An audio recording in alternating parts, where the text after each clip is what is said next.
3, here we go. A lot to talk about here. Very proud of this haul. Let's get right to it before we get into the 26s here.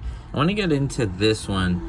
Ugly looking, back in the 2000s, Denver Mint Mark. But look over here.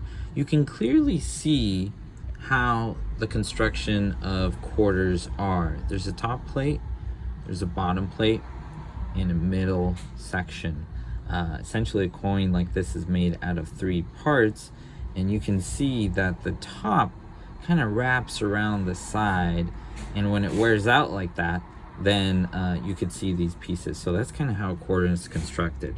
By the way, this quarter may look normal to you. Yes, it's a state quarter. Oh, excuse me, not a state quarter. It's like American Innovations, or, you know, looking at the innovation here of Massachusetts, 2019 Lowell, Massachusetts.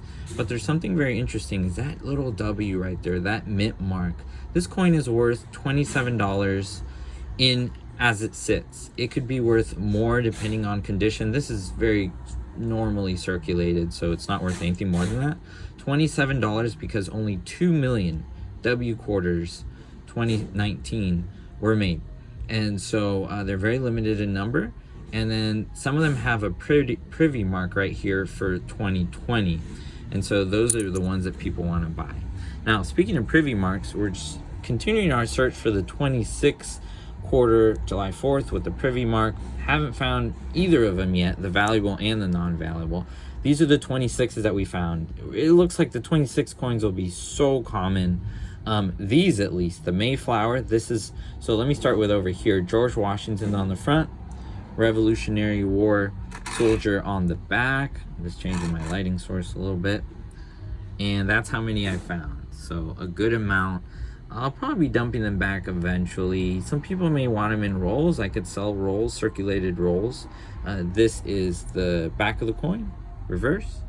This is the obverse of the coin, Denver Mint Mark there. 1776, 2026. Now finally we have our first silver coin. If I compare it to one of these, any of these on the table, you will see that obviously there is some brown copper color on the top. Anything in silver will be like this, completely silver colored all the way around. And there's a sound difference because of the composition of the metal and the weight and so forth. So this is what you want to find. This is money. This is what people want to pay for. In silver value, maybe $15. This is worth just silver value. So kind of cool. 10 to 15 roughly, because silver goes up and down obviously. But this is my haul. Very good haul. Some silver, some 26, a $25 quarter. This is a great box. Box 3 was exceptional.